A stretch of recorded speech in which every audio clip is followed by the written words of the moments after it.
నెల రోజుల నుంచి చాలా చక్కగా ఆర్భాటాలు అన్నీ జరుగుతున్నాయి.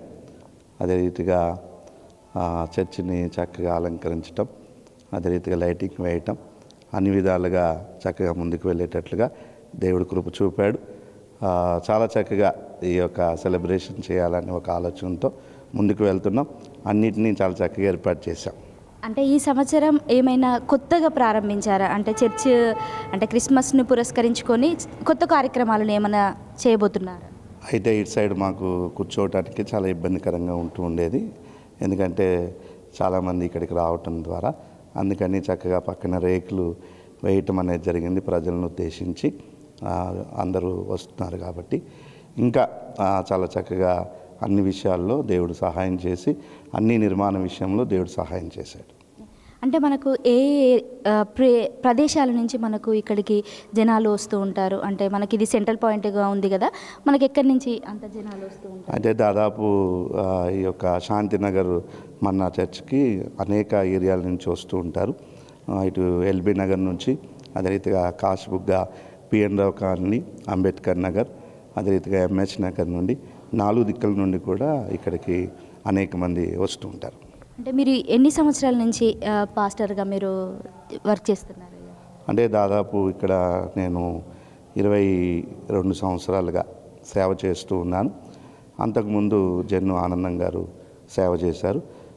దైవజన్ను రవికుమారయ్య గారు ఆధ్వర్యంలో చక్కగా ఈ యొక్క సంఘము అభివృద్ధి చెందేటట్లుగా దేవుడు కృప చూపాడు. అప్పటికి ఇప్పటికి తేడా ఏమైనా గమనించారా?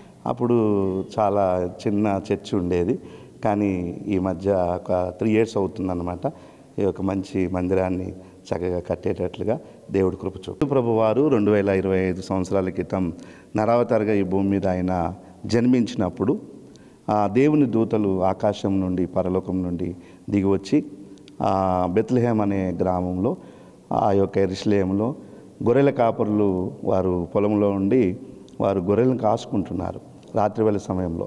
కాబట్టి ఆ సమయంలో దేవుని దూతలు వచ్చి వారు తెలియపరిచిన శుభవార్త ఏంటంటే, దావీదు పట్టణమందు నేడు రక్షకుడు మీ కొరకు పుట్టి ఉన్నాడు అని చెప్పి ఆ యొక్క శుభవార్తను వారు తెలియపరిచారు దేవుని దూతలు. ఆ సమయంలో గొర్రెల కాపర్లు బెత్లెహేములో ఉన్న ఆ పశువుల పాకలో పరుని పెట్టి ఉన్న యేసు ప్రభు దగ్గరికి వెళ్ళి వారు ఆరాధన చేశారు. అది మాత్రమే కాదు, తూర్పు దేశం నుండి జ్ఞానులు కూడా వచ్చి ఆయన్ని ఆరాధన చేశారు. ఆరాధన చేయటమే, ఆయన్ని పూజించటమే క్రిస్మస్.